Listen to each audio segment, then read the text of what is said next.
Amis téléspectateurs de News Africa Télévision, bonjour et merci de répondre à la randonnée de votre émission Le débat du jour de ce vendredi 12 janvier 2024.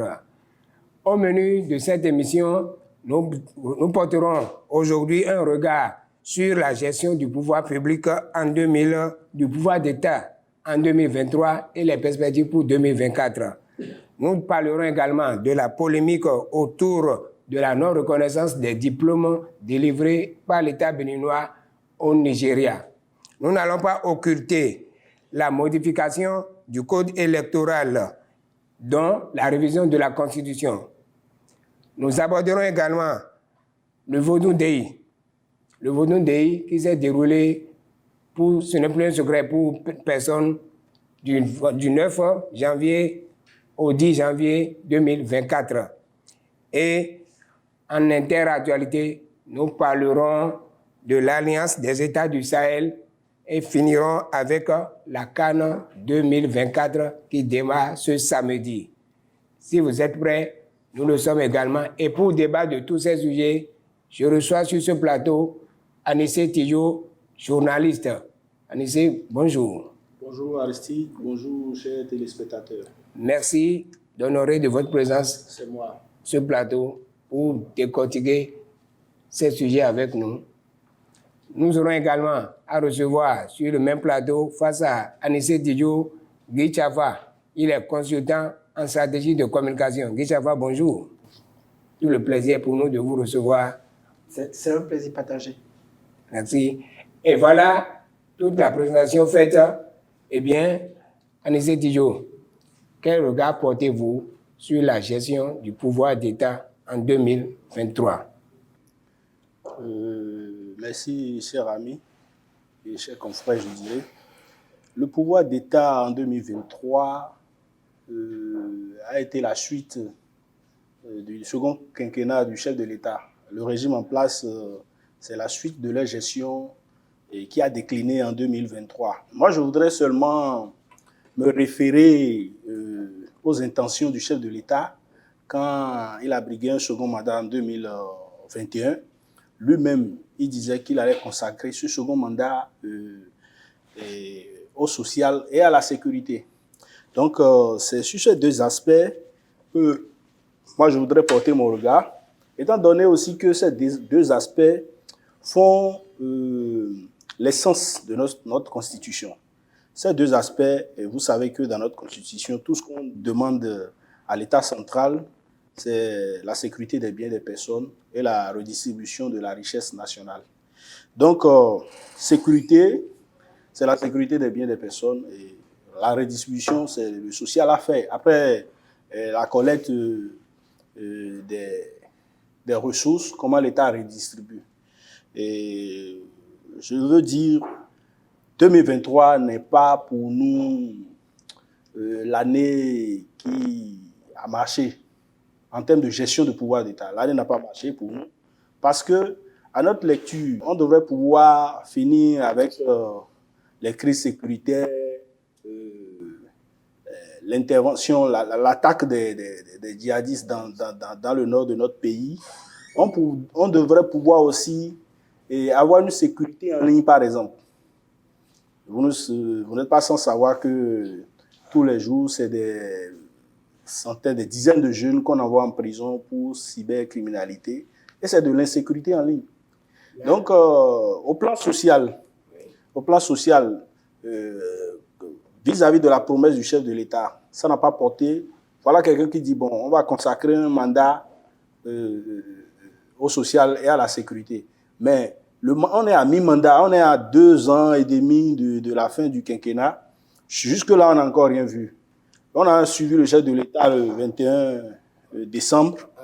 Avant ça, êtes-vous en train de mettre en cause ou de remettre en cause la promesse du chef d'État qui garantit la sécurité et le social pour le second mandat? Bien sûr, c'est clairement, ça dit on n'a pas encore le résultat. Parce que les ressources qu'on collecte, comment on redistribue la richesse? Mais il y a des rues qui sont... Oui, c'est ça le problème. Toutes les ressources sont investies dans les routes. Mais attendez, La République n'est pas faite que de routes. Hein. Et quand on parle de social, c'est énorme. Laissons les routes, on ne veut pas rentrer dans ce débat. Êtes-vous du même avis que Anissé Tidjo? Vous pensez que le chef de l'État n'a pas vraiment respecté sa promesse de consacrer le second mandat au social et à la sécurité? Bon, écoutez, sécurité sociale, moi je voudrais aller dans un sens dans ce qu'il a dit, mais surtout faire une analyse un peu plus approfondie de la chose. Vous savez, 2023 s'est achevé, 2023 est une suite de 2020. Non, 2023 est une suite de 2022. Et je me rappelle, vous savez, nous sommes actuellement dans un système où nous réfléchissons souvent et en projetant, disons, des choses pour l'avenir qu'on ne réalise pas, surtout le gouvernement de la haute. Tout le monde sait, moi je suis un opposant, mais je voudrais un peu recadrer les choses. Le débat de 2022 est resté. Peut-être que c'est encore pire en 2023. Ça, c'est la vérité. Toutes les promesses du chef de l'État, écoutez, de faire ci, de faire ça, d'améliorer la vie des Béninois, ça n'a pas changé. Le panier de la ménagère est toujours tel. Vous voyez, rien n'a presque pas changé, sinon que nous sommes allés de mal en pire. Moi, je ne voudrais pas m'appesantir sur les questions de route, de tout. Je voudrais juste, en 2022, qu'est-ce que nous avons reproché au chef de l'État? Nous avons reproché que le panier de la ménagère était vide. Nous avons reproché que les institutions étaient vassalisées. Nous avons reproché que il y avait une crise de confiance entre les acteurs politiques. Nous avons reproché une concentration du pouvoir au niveau de l'exécutif. Nous avons reproché, je l'ai déjà dit, le panel de la ménagère est vide. Nous avons reproché beaucoup de choses qui touchent au quotidien des Béninois. Nous avons eu des promesses. Et tout comme Anissé Tidjo, vous pensez que rien n'a bougé, et que le problème de sécurité se pose en même temps que le problème social? Je ne voudrais pas, je voudrais aller même dans les détails en disant, qu'est-ce qui a changé? Est-ce que le djihadisme est toujours là? Oui. Est-ce qu'on a trouvé une solution pour ceux qui nous attaquent tous les jours? Non, on n'a pas trouvé de solution. Le problème de la sécurité est Mais pourquoi souhaitez-vous que les Béninois, d'accord, règlent leurs problèmes alors qu'ils ont élu un chef d'État pour régler justement ces problèmes? Quand on élisait le président en 2016, je crois, nous avions déjà des problèmes. Et nous avions pensé que son arrivée allait régler ces problèmes-là. On n'a pas dit que, comme il a dit, il n'a pas un bâton magique, mais il a fait des promesses. Sur quoi il s'appesantit, sur quoi il se basait pour faire toutes ces promesses? Il a dit, je vais. Il a même dit qu'il allait prouver à la face du monde qu'en 5 ans, on pouvait faire le job. Bon, officiellement, 5 ans n'était pas possible. Il a rebeloté. Il est en train de faire 3 ans. Rien n'a changé. Mais il reste encore environ un peu plus de 2 ans. Je vais vous dire quelque chose. Ce que tu n'as pas pu faire en 8 ans, tu peux le faire en 2 ans. C'est possible. Soyons réalistes. Il a le bâton magique, a-t-il dit? Non, mais écoutez. Anissé Tidjo, le chef de l'État en 2016 a promis aux Béninois, en dehors de tous ceux dont a parlé Dichaba, il a dit, vous allez en souffrir, mais vous ne pouvez rien faire. Non, nous sommes pleins dedans. Nous ne allons pas revenir sur ça. Il faut recontextualiser ce que le chef de l'État a dit. Vous savez, c'est vrai, je suis opposant, mais j'aime quand même qu'on dise les choses telles que c'est. Le chef de l'État n'a pas dit, vous allez en souffrir, vous ne pouvez rien faire. Non. Cette situation s'est produite, c'était devant les travailleurs du port autonome de Cotonou, où il a dit, il avait un projet, le projet de mettre le port en concession. Les travailleurs du port étaient contre l'idée. Ils avaient avancé, il y avait plein de choses. Moi, je suis contre l'idée jusqu'à aujourd'hui. La preuve, ça n'a pas marché. On a beau dire que ça va, ça ne va pas. C'est une réalité dans le port. La preuve, le trafic portuaire a diminué jusqu'à aujourd'hui. Et ça ne fait que diminuer. La crise au Niger est venue encore empirer les choses. C'est une réalité. Mais il n'a pas dit que les Béninois allaient en souffrir. Il a dit que les travailleurs du port allaient en souffrir. Pourquoi? Parce qu'il a dit, et bon, ce qu'il a dit n'est pas faux. Il dit, ça a été généralisé, c'est tout. Oui, mais vous savez, le problème que nous avons au Bénin, c'est ça. Je vais dire quoi? de prendre les problèmes que nous avons dans un secteur donné, de penser que c'est... Non. Je veux bien accorder ce crédit au chef de l'État. Il a dit ça, mais il n'a pas dit ça pour ce que nous vivons. J'allais dire que pour ce qui ne marche pas, le pouvoir en place aussi reconnaît. Et désormais, on part de crise en crise pour justifier ce qui ne va pas. Quand mon président disait au Parlement que les inflations nous ont maintenus à 3% et autres, ben, l'UNICEF donne des détails sur ça. Les inflations, on est resté à 3% et nous sommes les bons élèves de l'UEMOA. Mais derrière les 3%, ce sont 49,5% de foyers victimes. Ne serait-ce qu'à cause de l'approvisionnement alimentaire et la non-subvention des produits pétroliers. Donc, l'inflation, ce n'est que pour l'inflation ça. Donc, déjà, si vous comprenez, chaque fois que le président intervient, en 2021, il avait donné tout le tort à la crise, à la pandémie, la COVID-19. Et suite à ça, maintenant, on parle de la guerre russo-ukrainienne. Et désormais, on va nous parler de la guerre, on nous parle de la guerre au Hamas, tout ça. Donc, ce n'est pas le problème, ce n'est pas nous-mêmes, c'est les crises internationales qui génèrent les situations difficiles dans lesquelles nous vivons. Il faut reconnaître ce que nous-mêmes nous apportons à nos propres crises, ce que nous créons, pas nos volontés délibérées. Et là, nous allons rester avec vous pour parler des perspectives en 2024. Perspective, moi, mon grand souhait est que notre constitution soit respectée. C'est les seuls textes sacrés qui conduisent la République depuis 1990. Et si un gouvernement fait l'effort de respecter, si les dirigeants respectent, je crois que nous allons mieux vivre. Nous allons mieux vivre parce que les dirigeants successivement passent, ne respectent pas, mais lorsqu'ils ont besoin d'un article pour régler un compte dans notre constitution, ils en font bon usage. Mais quand ce n'est pas ça, non, on ne respecte pas. Donc, je veux qu'on respecte la constitution. Respecter la constitution, c'est de faire en sorte que tout se passe pour le bien. C'est de faire en sorte que les élections à venir soient mieux préparées. Et vous savez déjà que l'actualité sociopolitique est secouée par un projet de révision. Et nous allons y revenir ok. Dans l'un des points.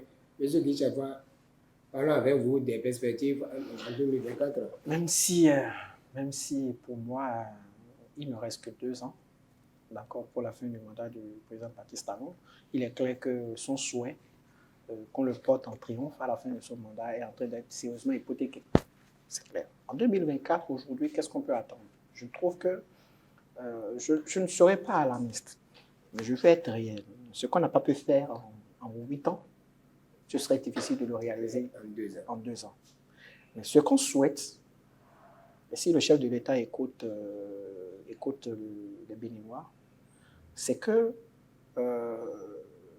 ce mur en béton, on a l'impression qu'il a été érigé. Parce que je vais vous donner un exemple, je vais vous caricaturer ce que c'est que le Bénin aujourd'hui. Le Bénin, c'est comme un grand cercle dans lequel se trouve un tout petit cercle.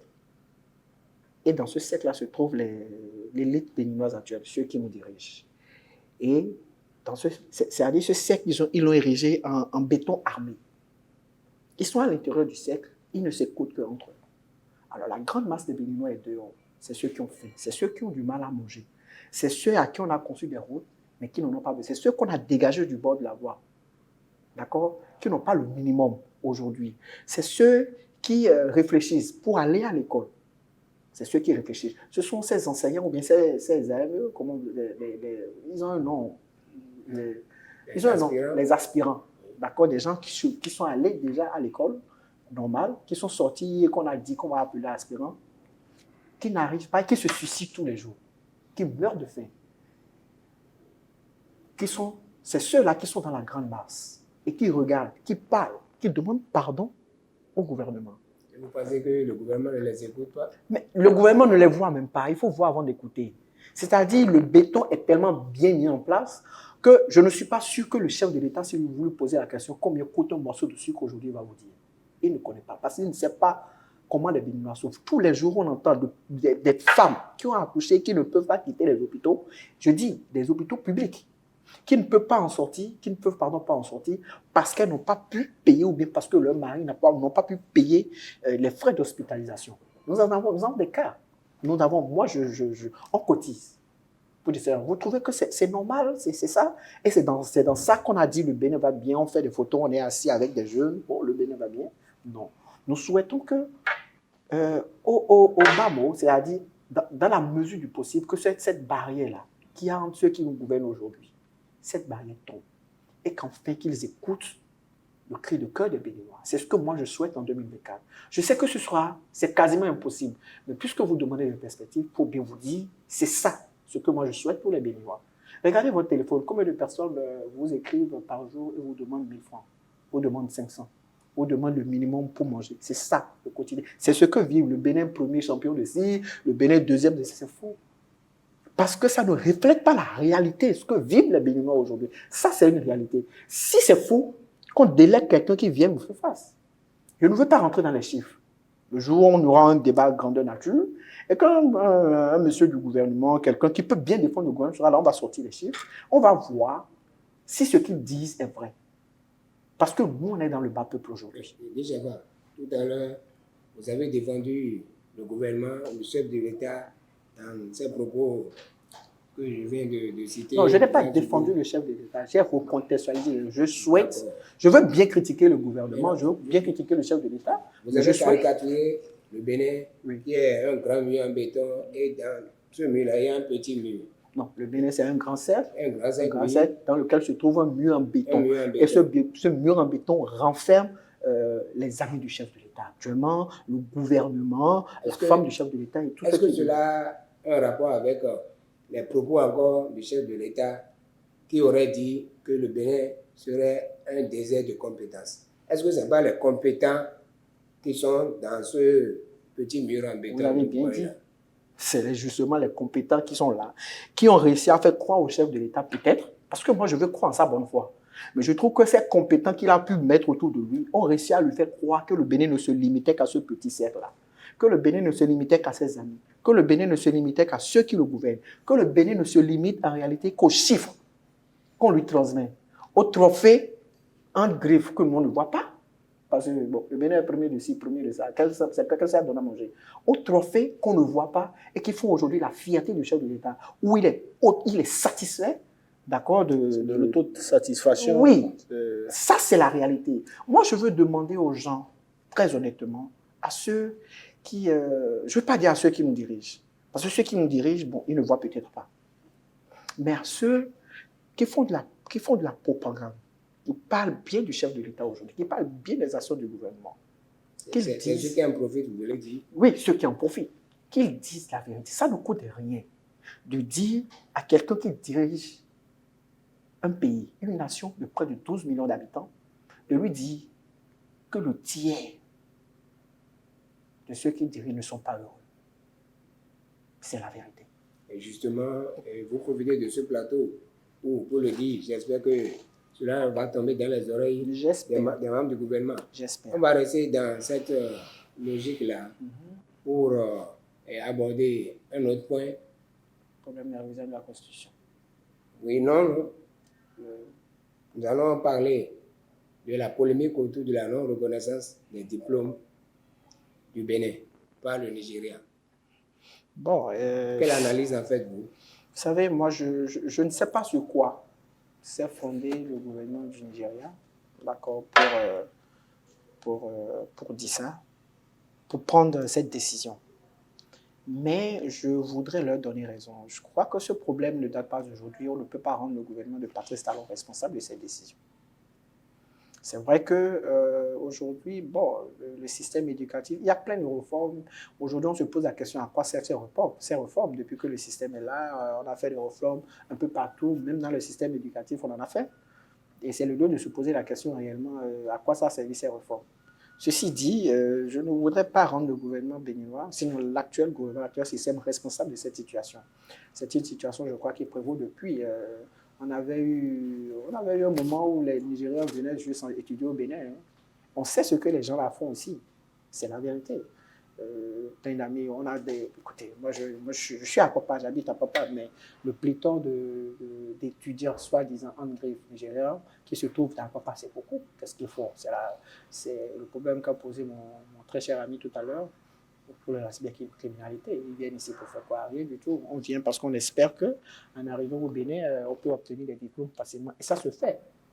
Ce n'est pas faux. Déjà, le système, vous avez vu quand ils sont arrivés, quand on a voulu voir les vrais diplômes, vous avez vu tout ce que ça a créé, polémique autour, non, parce qu'on sait qu'il y a trop de faux diplômes, mais c'est une réalité. C'est une réalité et je ne voudrais pas rendre le gouvernement de Patrice Talon responsable de cela. Anicet Dio, le Nigeria conteste les diplômes béninois. Bien sûr, oui. Et pourtant, on dit que le Bénin est le quartier latin de l'Afrique. Vous savez, cette situation engendre, je dirais, c'est une honte nationale à divers niveaux. Et d'abord et avant tout, je voudrais faire remarquer que l'État nigérien ne nous a pas fait l'amitié ou bien la fraternité. Au regard, en considération à nos relations actuelles, ils ne nous ont pas fait l'amitié de traiter ce problème entre États. Ils sont allés directement à la censure. Ils ont décidé de façon unilatérale de ne pas reconnaître les diplômes en provenance du Bénin.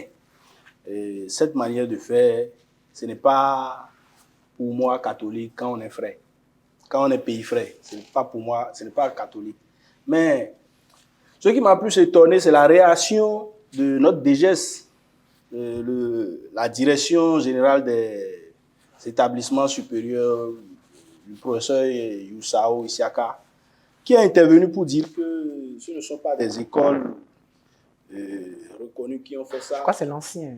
Non, c'est l'actuel. Okay, d'accord. Et qui dit que l'État nigérien a raison et il propose que l'État nigérien, par le biais de leur représentation, et à chaque diplôme, l'État nigérien saisisse la DGS pour vérification de diplôme. Mais attendez, nous sommes dans une république caractérisée par la lourdeur administrative. Et quand une entreprise nigériane veut recruter un individu, ils vont s'adresser d'abord à la représentation qui va saisir notre DGS pour authentification. Pour moi, c'est du tracasserie inutile. Et l'autre chose, ce qu'ils proposent même, c'est une résolution classique.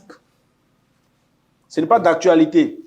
Ok, j'ai entendu le chef de l'État dire le 21 décembre aux parlementaires qu'aujourd'hui, on peut faire 325 formalités en ligne. C'est à applaudir. Moi, je savais que sous Talon, il y a des formalités à faire en ligne, mais je ne savais pas que c'est autant. 325, c'est beaucoup. Pourquoi on n'ajoute pas une formalité 326e pour vérifier les diplômes en ligne? On veut recruter au Nigeria. Est-ce qu'on va recruter sous réserve d'authentification de diplôme? Non. Si on veut recruter, les diplômes ont de référence, les diplômes sont délivrés par notre État. Il suffit de créer une plateforme, ils vont insérer les références dedans. Si ce diplôme est authentique, ils sauront, où qu'il soit sur la terre. Pas seulement Cotonou, Nigeria, non, où qu'il soit sur la terre, il faut qu'ils vérifient. Maintenant, je crois que cette question, c'est à régler en ligne, c'est à régler par le numérique. Laquelle des questions? La question des faux diplômes. Arrivé, je crois en 2000, je ne sais pas si ça a commencé en 2005 ou quoi. Arrivé à un moment, si quelqu'un est admis au bac, c'est en ligne, on voit ça. Si quelqu'un a échoué, on voit ça. Mais pourquoi ne pas faire ça pour tous les diplômes? Parce que désormais, c'est pour la licence. Nous sommes dans un système LMD. Pour la licence, les masters, c'est des examens nationaux. Donc, quand ils vont voir les résultats en ligne, déjà que la personne est admise, il faut déjà commencer par établir son diplôme en ligne. Je pense qu'on est en train de fausser un peu les débats. Moi, je voudrais dire, quand je vous parlais de honte à divers niveaux, ça n'a pas honoré, cette censure nigériane n'a pas honoré notre République. Et ce que notre DGC allait dire, en pleine... Là, vous voulez dire que le Nigeria aurait raison? Non, le Nigeria a raison. Personne ne veut recruter des individus qui vont foutre de la médiocrité dans leur entreprise ni dans leur société. Maintenant, la manière chez eux, c'est ça que moi, je n'ai pas apprécié. Voilà. Ce que je pense... Ne pensez-vous pas que la prolifération des écoles de formation professionnelle, instituts et universités privées ne serait pas à la base C'est ce que j'allais dire. C'est ce que j'allais dire. Quand j'ai introduit tout à l'heure, quand vous m'avez posé la question, j'ai dit je ne voudrais pas rendre le gouvernement de Patrice Talon responsable de cette situation. C'est une situation qui prévaut depuis. Vous savez, quand quelque chose nous arrive, il faut qu'on se pose 3 questions. Dès que ça nous tombe là-dessus, dès que cette décision nous tombe là-dessus, par exemple, la première question à se poser, c'est qu'est-ce qui s'est passé? Pourquoi est-ce que le Nigeria a été obligé de prendre cette décision? En connaissant les causes, on peut facilement se dire ce qui se passe. Je ne sais pas si vous comprenez. Vous savez ce qui se passe, je crois que et quand on se pose la question de ce qui se passe, on arrive à trouver facilement ce que moi j'appelle la thérapie. Aujourd'hui, cette décision nous tombe là-dessus et la question qu'on se pose, c'est pourquoi? La vraie réponse, c'est que le système éducatif béninois, surtout au niveau des universités, c'est caractérisé par les universités privées. D'abord les universités publiques, ensuite les universités privées. Ce sont ces deux qui sont, qui assurent le système éducatif béninois en matière universitaire, je crois. Hein. Et ensuite, tout ceci dirigé par le gouvernement. Le DGS. Oui, à travers ces différentes directions et ministères. Selon que la décision a été prise, il faut réfléchir à qu'est-ce qui les a amenés là. Le problème, c'est que est-ce que les étudiants du Nigeria, quand ils viennent ici, est-ce qu'ils étudient vraiment? Soyons honnêtes. La réponse, c'est que c'est non, ils n'étudient pas. On les voit dans les rues de Cotonou. Pavané, parfois dessus un zème, les cheveux, je ne sais pas, n'importe comment. Et c'est eux qui rentrent chez eux. Diplômés. La faute ne serait-elle pas quelque part aux responsables des instituts, universités? La faute est entièrement. D'accord? D'abord à ces étudiants qui sont des conscients, ensuite aux responsables. Parce que je ne crois pas que des choses comme ça se passent dans les universités publiques. Même si ça peut se passer, c'est que c'est une proportion très réduite. Ce sont les universités privées. Il faut déjà commencer à contrôler, à savoir à qui donner la licence, justement, parce que le savoir, c'est quelque chose de très cher. Il ne faut pas le donner à n'importe qui. Ça, c'est la première chose. Ensuite, même si on le donne à quelqu'un, il faut contrôler. Si le gouvernement, je crois, contrôlait mieux ces établissements privés, on ne serait pas là. Deuxième chose. Ensuite, c'est partagé. Il faut aller au Nigeria et demander comment vous appelez, au système éducatif nigérien également, de mieux contrôler les élèves qui nous envoient. Non, il n'y a que chez nous, aucun établissement privé ne peut plus délivrer de diplôme. C'est la DGS qui délivre. C'est le ministère de l'Enseignement supérieur qui délivre désormais. Donc, les faits sont que les faussaires arrivent à confectionner les cachets de l'université, de l'UAC, de l'université de Parakou et de Kétou. Ils arrivent à confectionner les cachets. Maintenant, les filières majoritaires qui ont été relevées, les faux diplômes ce sont les filières qui ne sont même pas autorisées au Bénin. Donc, moi, je reviens en arrière pour dire il faut régler le problème en ligne. Et moi, je voudrais profiter pour dire à la jeunesse africaine d'arrêter de nous faire de la honte. Parce que, autant que nous sommes sur ce plateau, nous sommes diplômés à l'université aussi. On a étudié. Et la jeunesse peut mieux défendre son nom, pas en se faisant fabriquer des diplômes, de faux diplômes. La jeunesse doit se faire référencer par des actes nobles. Donc, c'est ce que je voudrais dire. Il faut qu'on arrête ce genre de choses. Je suis d'accord, entièrement d'accord avec vous. En ce studio, on vous aura entendu. Nous allons boucler la boucle avec ce sujet pour aborder un autre sujet, la modification du code électoral dans la constitution béninoise. Je vais bien m'asseoir parce que je vais bien parler. Alors, je vous donne la parole en premier. Je voudrais d'abord vous remercier d'avoir abordé ce sujet parce que c'est un sujet d'actualité. Et c'est un sujet qui, j'avoue, a fait couler beaucoup, fait déjà couler beaucoup d'encre et va faire couler beaucoup d'encre. Avant d'aborder le sujet, je voudrais d'abord, avec vous, voir la décision de la Cour constitutionnelle. D'abord, je ne sais pas si vous avez lu la décision de la Cour constitutionnelle. C'est vrai, les décisions de la Cour constitutionnelle sont sans recours. Et moi, je ne suis pas juriste, je suis pas juriste de formation. Mais quand j'ai lu la décision, excusez-moi du peu, j'ai vu, je pense que cette décision-là, excusez-moi du peu, ça se fout un peu des délais. C'était sur mesure. Oui. Vous savez, depuis 2016, nous avons comme l'impression que à chaque fois que l'on a besoin d'une loi, de faire quelque chose d'anormal, on fait référence, d'accord, aux députés, on modifie la Constitution, et après, on se rend compte que, attention, ce qu'on a fait n'est pas bien, on retourne, on modifie encore. Je crois qu'il n'y a pas de respect, d'accord, pour la Constitution béninoise depuis 2016, et c'est vraiment dommage. Pensez-vous la même chose, Anissi Dijon? Bon, je laisse Guy développer ses idées. Et puis...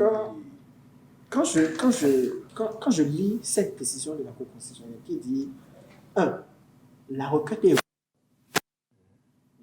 irrecevable parce que ne provenant pas des institutions. D'accord? Et automatiquement, juste après, on va déclarer la requête irrecevable et expliquer pourquoi. Donc, a priori, un vice de procédure, décide de statuer d'office, donc de s'auto-saisir du dossier. Et dit, c'est un sujet assez grave, je m'auto-saisis du dossier et je demande à ce que l'Assemblée nationale aille modifier le code électoral. Attends. Le plaidoyer du requérant est fondé. Mais la requête est irrecevable parce que nous ne provenons pas, d'accord, d'une institution. Pourquoi ne pas donner, pourquoi la Cour constitutionnelle ne donne pas la chance, d'accord, à ce qu'une institution, par exemple la Sénat, pourquoi elle ne s'arrête pas tout simplement là? Pourquoi elle décide de statuer d'office? J'ai l'impression que tout est fait à dessein. C'est comme si on a un objectif, et il faut dérouler le plan très rapidement. Et il ne faut pas perdre du temps. C'est l'impression que ça donne, je peux me tromper. C'est l'impression que cela donne. Je peux me tromper. Et la Cour décide, je m'auto, c'est exactement comme l'affaire de comment vous appelez, le fameux document là. Le Genotin là? Non, le document le truc de conformité.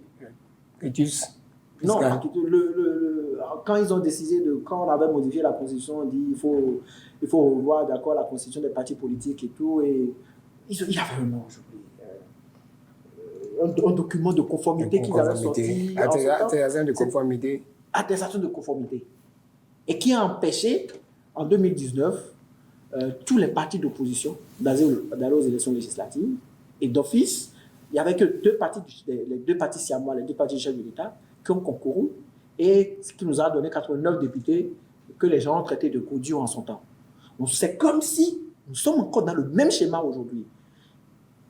La Cour, si, bien sûr, parce que je me rappelle, nous, au Dine Sakasalé, au lendemain du 8, quand les résultats quand les députés ont été proclamés, et que les députés devaient siéger, je me rappelle qu'il y avait eu des démissions. Il y avait eu 2 démissions. Il y avait la démission du président du bloc, UPR, voilà, le président du UPR, M. Djobénou, et du ministre, comment vous appelez, 2 autres ministres, alors qu'ils n'étaient pas encore installés. Et Nouroudine Sakasalé, un juriste, disait que ce n'est pas bien, ce qui vient de se passer, parce qu'ils ne peuvent pas démissionner, puisqu'ils donnent leur démission à un président qui n'existe pas. Il avait déjà expliqué. Et vu que le danger se créait, ils n'ont pas trouvé la solution. Et ils reviennent aujourd'hui, dire il y a un problème. En ce moment-là, la Cour pouvait s'auto-saisir. Parce que le problème ne s'est pas créé aujourd'hui, le problème s'est créé depuis. La Cour ne s'est pas auto-saisie. Et aujourd'hui, après avoir déclaré une requête irrecevable, revient nous dire quel statut d'office. Ça va. C'est comme si, c'est comme, en tout cas, c'est l'impression que ça donne. Je vais m'arrêter là tout de suite et laisser mon cher ami donner son avis avant de continuer sur les autres détails que j'ai relevés. Le sujet indique clairement que le régime en place est en train de se remettre de son propre mal. Et parce que quoi, à un moment de la vie politique béninoise, le pays a été géré à sens unique. Il y avait eu un parlement monocolore, et notamment on a établi un code électoral qui fait ses réajustements dans la Constitution, et aujourd'hui, on est rattrapé par le temps, par les dates. Moi, je ne voudrais pas me prononcer sur l'agissement de la Cour constitutionnelle. Quand vous observez qui court plus, qui court dans tous les sens, Louis Béounou Vlavonou, le président de l'Assemblée nationale, si le code électoral et la Constitution comportent des carences à l'heure actuelle, c'est à son actif. Il était le président de la 8e législature, la législature monocolore. Donc, s'ils ont fait les choses de cette façon et que ça a des retombées aujourd'hui, et la réparation incombe à eux. C'est pourquoi, à l'entame même, à la rentrée parlementaire, ils disaient déjà qu'on doit toucher à la Constitution, on doit faire ci. Effectivement, on peut de bonne foi croire que c'est pour réajuster ces problèmes-là, c'est pour régler ces problèmes et ne pas penser, comme tous les autres, que l'intention est forcément accolée à un troisième mandat au profit de Patrice Talon. Non. Et il y a des choses à corriger. Mais ce dont nous devons nous réjouir, c'est le fait qu'aujourd'hui, rien ne peut plus se faire comme hier. Parce qu'il y a la présence des démocrates. Il y a au moins, si c'est 28 députés, il y a leur voix qui compte. On ne peut plus faire les choses comme avant. Sinon, il n'y aurait pas tant de bruit. C'est maintenant, c'est pourquoi je vous dis, le régime en place est en train de se guérir progressivement de son mal. Donc, aujourd'hui, vous avez vu la position campée des démocrates qui ne veulent pas entendre parler. Ils ne veulent pas entendre parler d'une révision. Or, c'est le code électoral. À vouloir toucher le code, il faut forcément aller réadapter ça à la Constitution. Donc, et dans cet état d'esprit où les démocrates qui ont des représentants au Parlement ne veulent pas entendre parler, et les autres aussi sont là campés sur leur position. Voilà les deux bords au Parlement. Mais comment le problème va se régler? Si on attend que les deux, comme l'a dit Guy, mais le temps va partir. 2026, c'est demain. Ce n'est pas après-demain. 2026, c'est à nos portes. Ce qui a à faire dans le temps, c'est le temps qui joue déjà contre eux. Nous sommes déjà dans le temps. Donc, comment régler ce problème si on va s'en tenir au Parlement, attendre le Parlement, que les démocrates, les progressistes et les républicains s'entendent pour qu'on sorte de cette situation difficile, situation politique difficile, ce ne sera pas aujourd'hui. Parce que voilà deux camps qui ne veulent pas se faire des concessions. Et quand les mouvanciers doivent proposer quelque chose, il faut que les autres remettent en cause. Je trouve que le problème est plus dangereux que ça. Donc, moi, je veux seulement qu'on trouve solution à ça. Trouver solution à ça, c'est d'élargir le débat aux autres partis politiques. Ce n'est plus une affaire de Parlement uniquement. Parce que ce qu'on veut faire, ce n'est pas un crime. On peut toucher à la Constitution. Mais le moment et les intentions derrière, et encore que le régime en place a tout fait qu'on ne leur fasse pas confiance. C'est un problème de confiance qui se pose entre acteurs politiques. Donc, à toucher, quel piège ils vont mettre, qu'est-ce que ça va devenir demain, est-ce que vraiment on peut croire à la bonne foi du régime en place? C'est un problème de confiance qui se pose actuellement. Et si rien n'est fait, à quoi peut-on s'attendre aux 2 prochains jours? Non, Quelque chose sera fait. quelque chose sera fait, mais on attend. Pour à ordonner. Quelque chose sera fait, on est obligé d'aller modifier le code électoral. Parce que le problème se pose. Le problème, quand vous lisez, je ne sais pas si vous l'avez lu, quand vous lisez la décision de la Cour, elle reconnaît qu'il y a un problème. C'est-à-dire que les députés actuels, enfin les députés qui seront élus en 2026 ne pourront pas parrainer. Et il y a des maires qui également ne pourront pas parrainer. Et vous y croyez? Non, le problème existe. Ce n'est pas que le problème Le problème à existe. régler, c'est au niveau des maires. Non, pas au niveau Non, des non, maires. les députés au niveau des de maires. la 9e ont le droit, ou bien le droit et le devoir de parrainer. Maintenant, les maires, non. Et moi, j'ai entendu sur la question... Non, pas tous les maires. Parce qu'il y a des maires, Oui, qui pourraient être installés juste après les élections municipales. Parce que, tel que ça se présente, c'est que les élections législatives et les élections municipales seront couplées. D'accord? Et ensuite, on aura les élections présidentielles environ 2 ou 3 mois plus tard. C'est ce que je crois. Mais le problème, c'est qu'il n'y a pas assez de temps entre, puisque comment vous appelez, la date du dépôt est antérieure à la date d'installation des députés et de certains maires. C'est ça. Donc, le problème ne se pose réellement pas au niveau des députés, mais ça se pose au niveau des maires. Et quand il y a ça, on est obligé soit de renvoyer, d'aller modifier le code électoral pour renvoyer la date des élections. Or, on ne peut pas renvoyer la date des élections si on ne modifie pas la Constitution. Le problème qui se pose. Donc, la modification du code électoral va entraîner implicitement la modification de la Constitution. Parce qu'il va falloir faire un rallonge, soit pour les députés, soit pour le président de la République. Allez-y, vous partagez cet avis? Non, c'est la lecture exacte que Guichafa est en train de donner. Par contre, moi, j'ai écouté le secrétaire exécutif des FCBE, je vais nommer Paul Roupet, qui, lui, pour son avis, ça dit, c'est d'enregistrer les candidatures sous réserve des parrainages. Et lui, il pense que quand quelqu'un aspire à la magistrature suprême, il peut déposer sa candidature sans le parrainage et attendre l'élection de 2026. Les députés élus maintenant vont donner. Qu'est-ce qui gêne si tant que la 9e législature parraine? Si l'intention, c'est de tout faire pour bannir la 9e législature parce que les démocrates sont là, ce n'est pas de la démocratie.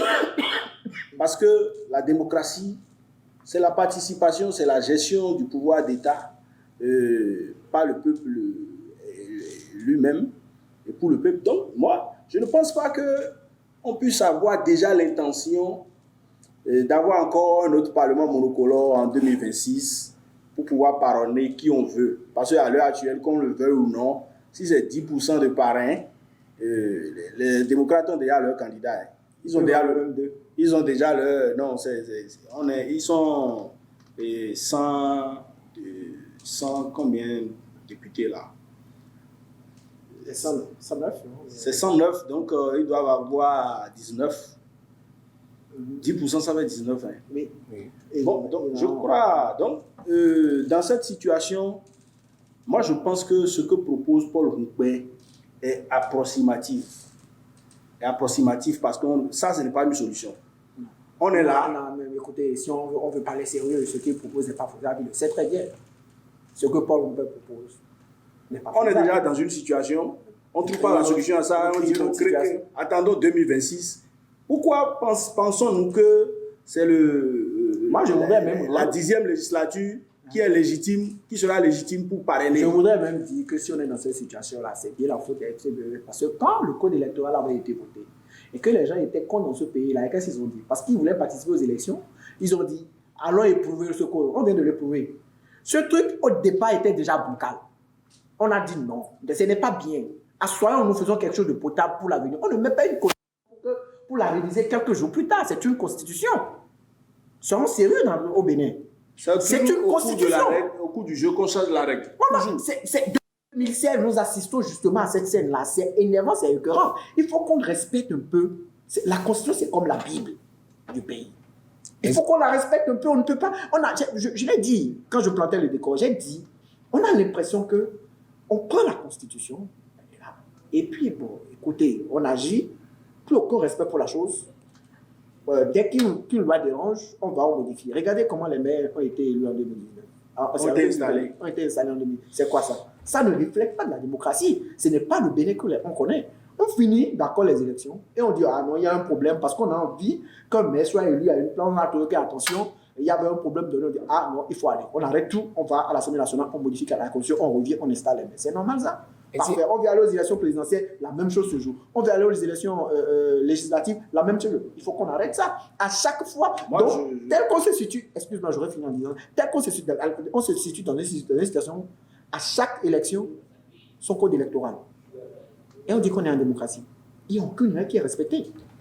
Si on fait ça, qu'est-ce que nous voulons laisser comme héritage à la génération qui va nous suivre? Déjà, nous, là, notre génération est en train d'être sacrifiée. Parce que les vieux sont là, ils ne veulent pas partir. On force, et puis il y a problème.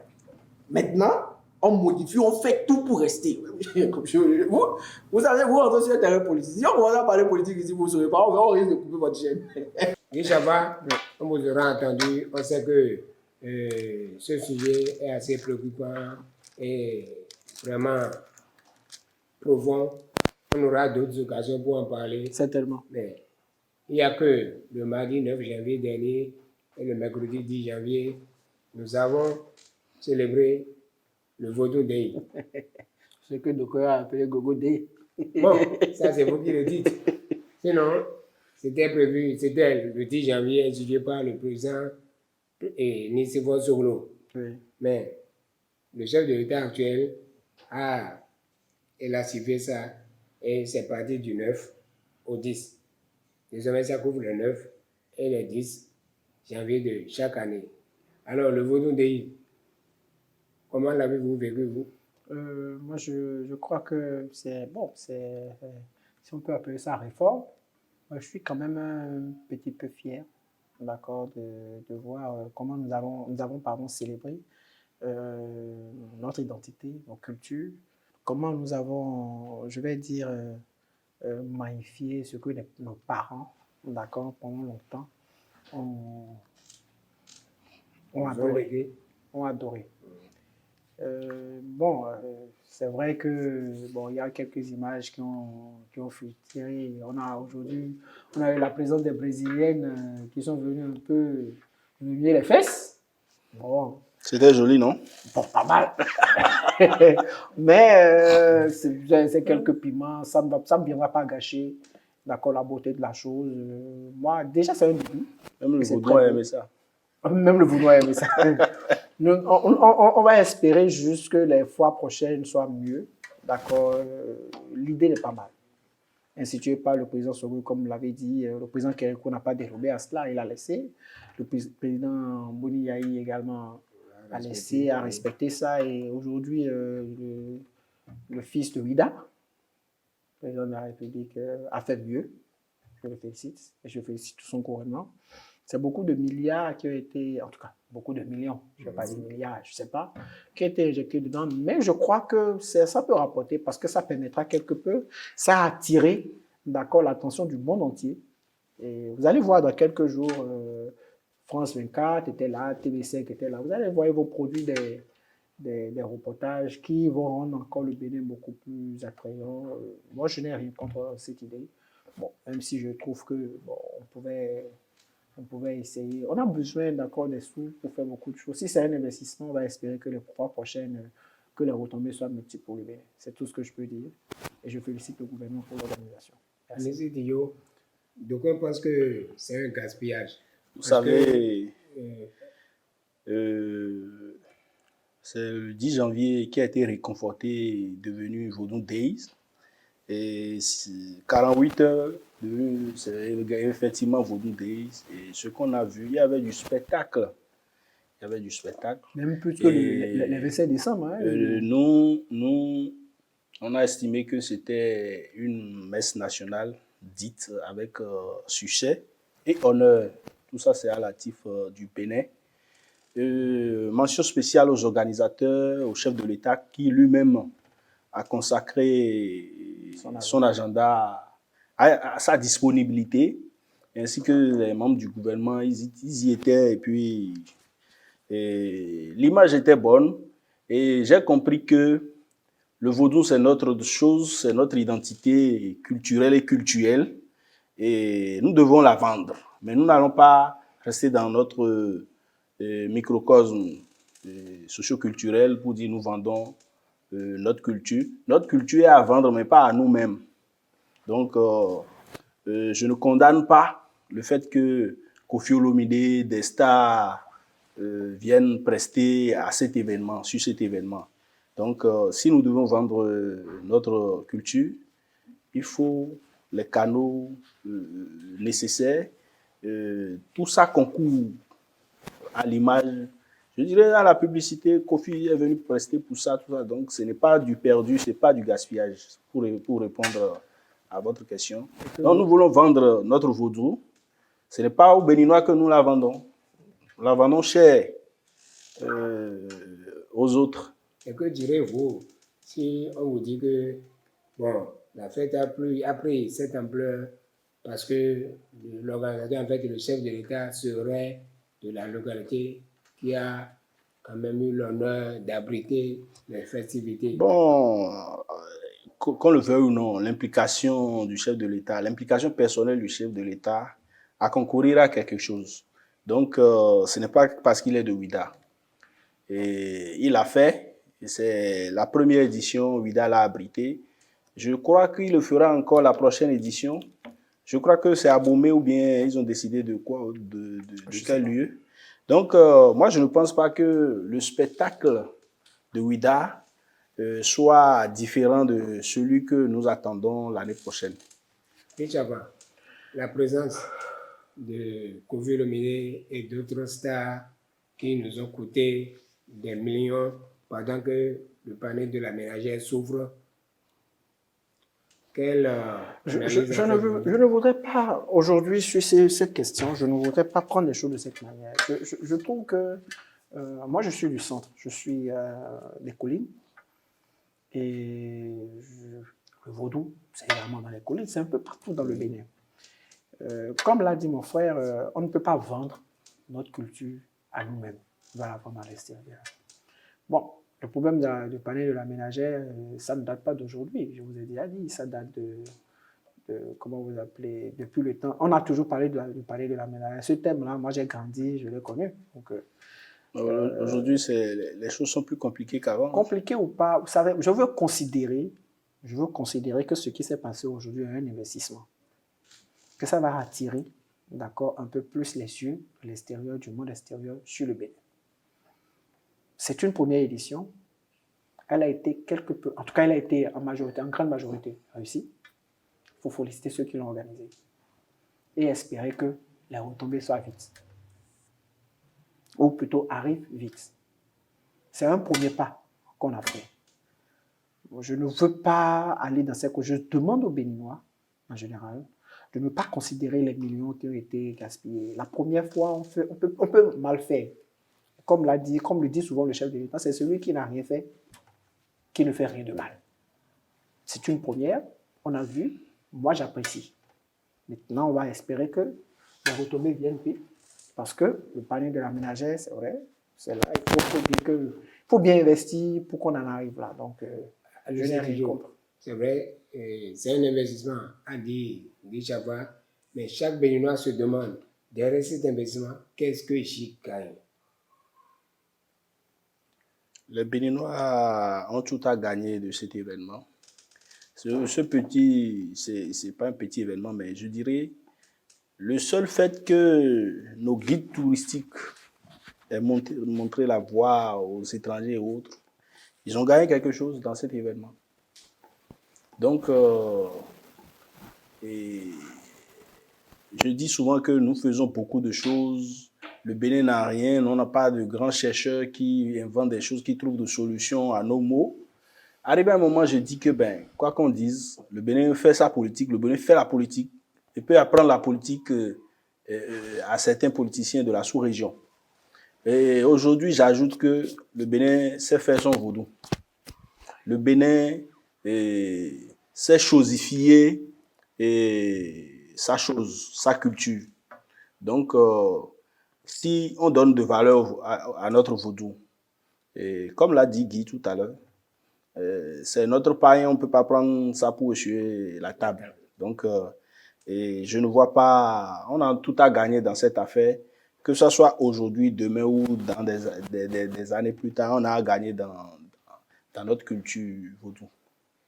Alors, nous allons boucler avec ce sujet pour aborder un autre sujet qui interpelle un peu la conscience des dirigeants de la sous-région et tout Ouest africain.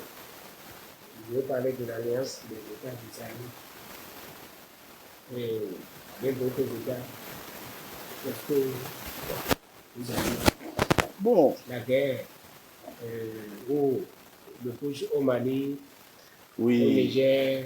Oui, l'Alliance des États du Sahel englobe tout ça, que ce soit au Burkina, au Niger comme au Mali. C'est d'ailleurs eux qui sont auteurs de l'Alliance des États du Sahel.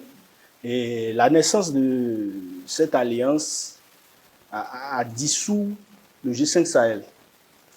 C'est les conséquences de la fragilité de nos institutions. Parce que, regardez comment la CEDEAO s'est ridiculisée dans cette affaire. Parce que, de mémoire d'homme, il n'y a pas eu coup d'État. C'est arrivé une seule fois au Gabon. Hein. Et ça, c'est au lendemain des indépendances. Il y a eu un coup d'État, mais c'est les Français qui ont reconstitué l'ordre constitutionnel là-bas. Ben, encore qu'en ce moment, ce n'était pas de la démocratie aussi là-bas. Mais cette fois-ci, il y a un coup d'État et les gens se lèvent, les chefs d'État se lèvent pour dire qu'ils ne reconnaissent pas. Alors que les indices sont là. Ils auraient mieux géré cette histoire qui n'aurait pas la naissance de l'Alliance des États du Sahel. L'accord dit quoi? C'est un accord militaire, c'est un accord de sécurité. Et ils se dépatissent, ils sont dans l'indépendance maintenant de faire face aux la loi qui sont dans la région et qui menacent la paix. Moi, je vois la CEDEAO, c'est elle qui a perdu du temps. C'est au 26 juillet, le coup d'État, 26 juillet 2023 et 2023, quand le coup d'État du Niger est intervenu, toute la préoccupation de la CEDEAO, c'est de dire qu'il n'y a pas eu coup d'État, qu'il y a eu tentative. Et moi, j'appelle ça de l'hypocrisie continentale. Parce que les indices sont là. Il y a eu coup d'État. Un président a été déchu. Et le gouvernement a été dissous. Il y a eu arrestation des proches du président Bazoum. Il y a eu un président de transition. Il y a eu un gouvernement de transition. Il y a eu tout ce qu'il faut, les indices relevables pour qu'on qualifie un coup d'État d'un coup acté. Il y a eu tout ça, mais la CEDEAO dit que c'est une tentative. Attendre plusieurs mois. Les gens parce que la CEDEAO ne reconnaît pas, c'est-à-dire le mode d'exécution de ce coup d'État. Non, un coup c'est un coup. Il n'y a pas un canevas, il n'y a pas une feuille de route pour dire tant que vous n'agissez pas de telle manière, ce n'est pas un coup d'État. Oui, mais moi, je vais ajouter un truc. Oui. Eux, ils ont perdu le temps, mais les autres ont évolué. Le Niger a été soutenu par le Mali, le Burkina, et aujourd'hui, ils sont allés à l'Alliance. Et l'Alliance qui est prête à ne pas respecter la CEDEAO. Et pour le moment, la CEDEAO, avec certains chefs d'État, Tinubu, Talon, Alassane Dramane Ouattara et Macky Sall et autres, sont en train de revoir leur posture. Et entre-temps, le président togolais Faure, lui, il n'a pas été à l'extrême avec le régime militaire là-bas. Il a géré les choses avec modération. C'est peut-être ça qui lui a valu la conduite de la médiation aujourd'hui. Donc, voilà un peu quand les problèmes sérieux se posent, il faut que nos institutions prennent de la hauteur et gèrent avec tact et stratégie. Quel est-tu fait du mot de l'Alliance des pays du Sahel? Déjà, comme ça se dit, cette alliance est composée des pays au sud du Sahel qui, entre autres, sont regroupés. Moi, je ne veux pas considérer l'État, enfin, la situation des coups d'État. Je pense que cette alliance vient en réalité montrer l'échec en griffe de la CEDEAO. L'échec a fait face aux défis réels, aux défis actuels, d'accord, aux besoins des populations du Sud du Sahel. Aujourd'hui, vous savez, ces pays sont confrontés au terrorisme grandissant. Et je voudrais profiter de l'occasion, d'accord, pour saluer tous ceux et celles qui, quelque part, ont perdu un être cher par le biais du terrorisme. Je suis vraiment peiné par cette situation et je voudrais considérer, et c'est d'ailleurs ce qui est en train de se passer, parce que cette alliance, quand vous voyez de peu, considérée d'abord pas des pays réfractaires à la France et à la collaboration avec la France, et sont en train de tisser des relations entre eux et avec d'autres partenaires, en l'occurrence la Russie et d'autres partenaires, pour lutter, d'accord, non seulement contre le terrorisme, mais aller vers, dans une certaine mesure, régler les quelques problèmes qui existent au niveau des populations. Il faut comprendre que cette alliance a de beaux jours. Cette alliance a de beaux jours devant elle. Et moi, je leur souhaite bonne chance. J'espère un jour que mon pays, qui également fait partie du Sahel, va se réveiller tôt et appartenir à cette alliance. Sinon, se rendre compte réellement des défis qu'il y a. Parce que nous perdons un peu plus le Bénin dans le nord. Moi, je me rappelle, pendant la campagne, j'étais en campagne moi, j'étais comment vous appelez, à Savel.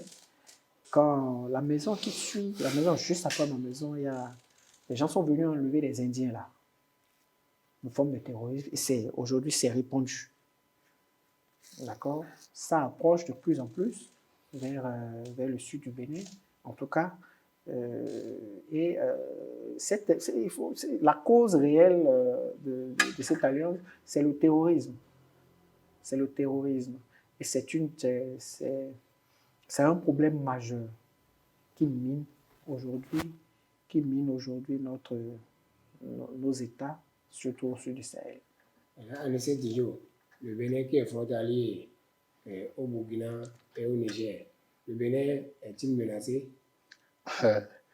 C'est un secret de polichinelle, chers confrères.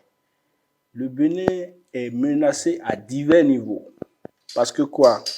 Si on doit dire les choses clairement, à la lecture de ce qui s'est passé, et il faut reconnaître que c'est parce que le Bénin est menacé et que le président Talon et les autres ont insisté sur le rétablissement de l'ordre constitutionnel.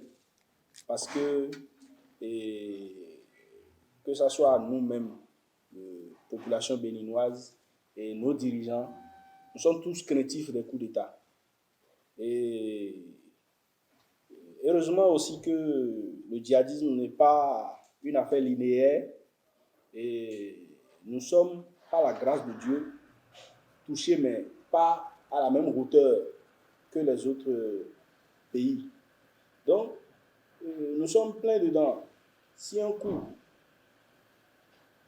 peut frapper le Niger, le Burkina, qui sont à nos portes, vers le nord, le même coup peut nous frapper aussi. C'est la même réalité. Parce que quand il y a conspiration dans une république, quand il y a crispation, j'allais dire,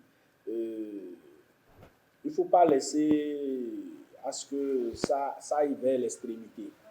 Les mêmes problèmes qui font tomber les chefs d'État dans les autres nations. On va souhaiter que ça n'arrive pas au Bénin. Ça, nous ne Moi, le souhaitons pas. Je ne souhaite pas. Vous savez. Nous sommes craintifs, comme je le dis. Oui. Pensez-vous qu'il y a des facteurs qui peuvent être favorables à une telle situation? Est-ce qu'une situation pareille arrive au Bénin qui est situation de coup d'État? De coup d'État. Les coups d'État. Avec la situation de modification du code électoral, on en a parlé tout à l'heure. Est-ce que vous pensez que tout cela pourrait amener, c'est-à-dire l'armée béninoise ou la population béninoise à... Je pense que l'armée béninoise est assez mature. C'est vrai que les conditions actuelles, privation de liberté, démocratie en danger, nous la vivons. Nous l'avons déjà vécu, l'armée déjà a fait l'option, d'accord, de rentrer dans les casernes et de ne s'occuper que de la défense. On va souhaiter que cette armée continue à s'occuper de la défense du Bénin, du territoire béninois, et s'occupe expressement des, comment vous appelez, des djihadistes et du terrorisme. Que l'armée ne vienne pas. Parce que, vous savez, je vais vous dire quelque chose. Pour ceux qui n'ont pas connu la guerre, ils peuvent la souhaiter. D'accord. Et donc, pour ceux qui n'ont pas connu des situations de coup d'État, ils peuvent la souhaiter. Et pour ceux qui l'ont connu, ils vont la déplorer. Il faut la déplorer. D'accord. Monsieur Dio, samedi prochain démarre la CAN. Alors, quelle appréciation faites-vous de l'organisation et de la composition des poules et autres? Bon, l'organisation, il faut être proche de ça pour mieux apprécier. Voilà que nous sommes à près de 900 km de l'affaire. Et je voudrais dire, si quelque chose va de mal, je crois que sur place, les médias locaux vont dénoncer ou bien des victimes, les équipes qui participent à la compétition. Mais je voudrais dire que dans les poules, il y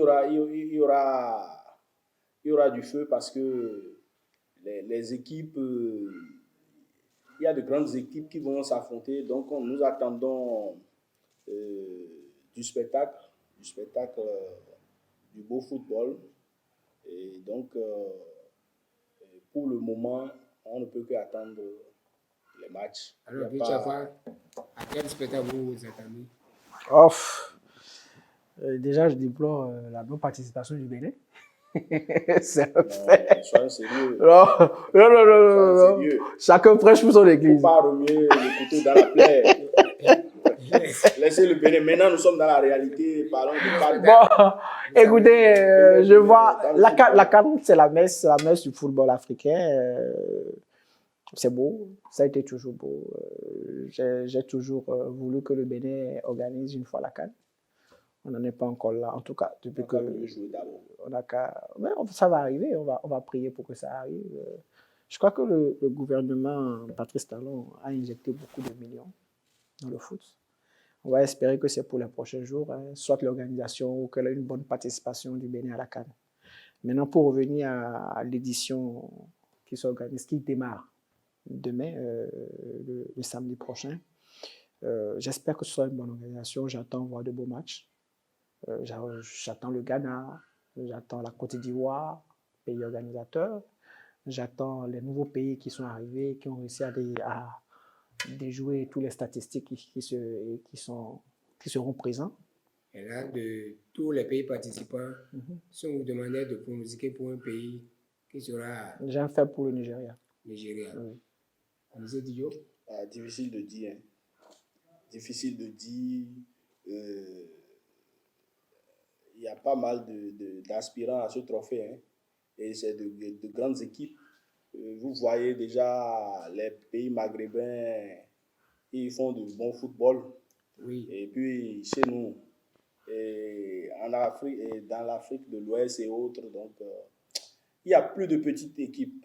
Moi, je préfère être spectateur du début jusqu'à la fin. Je vais applaudir le meilleur. Je ne fais pas de pronostic. Il a bien sûr le Nigeria. Oui, moi, je ne fais pas de pronostic. Je vais apprécier le meilleur. Voilà, déjà pas, il ne veut pas de pronostic. Mais c'est normal. Vous voyez, quand on voit toutes les cette CAN, équipes sont en train de- elle est carrément assez homogène. Hein, quand vous voyez déjà, toutes les CAN ont été toujours appropriément disputées. Hein, il y a de beaux pays. Il y a le Sénégal, tenant du titre. Il y a le Maroc, Maroc. une Qui des a fait victimes des du Bénin. merveilles. Et Bon, laissez Bénin tranquille. oh, une des victimes du Bénin. C'est la même équipe qui allait Laissez-moi m'enorgueillir, mon cher ami. aller à la mondiale. On aura fini cette émission. Ce que cette équipe a fait à la mondiale, aucune autre équipe africaine. Pourquoi tu n'aimes pas ton pays? Non, j'aime mon pays. Chers Bon. invités, on aura fini cette émission sur cette note d'ambiance. Alors, chers téléspectateurs, je vous remercie de nous avoir suivis. Vous étiez sur News Africa Télévision. Et là, l'émission, c'est le débat du jour.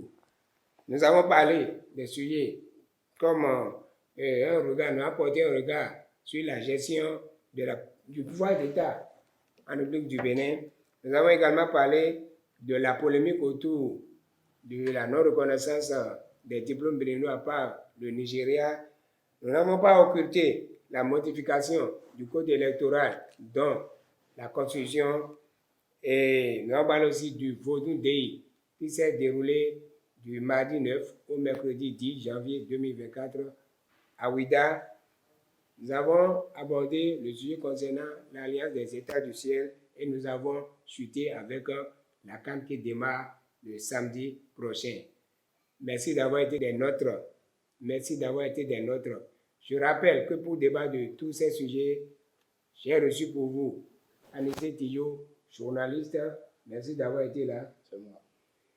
Et à ma droite, Guy Chafa, consultant en stratégie de communication. Guy Chafa, merci de nous avoir prêté de votre temps. Nous espérons vous recevoir pour les numéros prochains. Ce sera un plaisir. Et chers téléspectateurs, c'est la fin de cette émission. Alors tout le monde descend.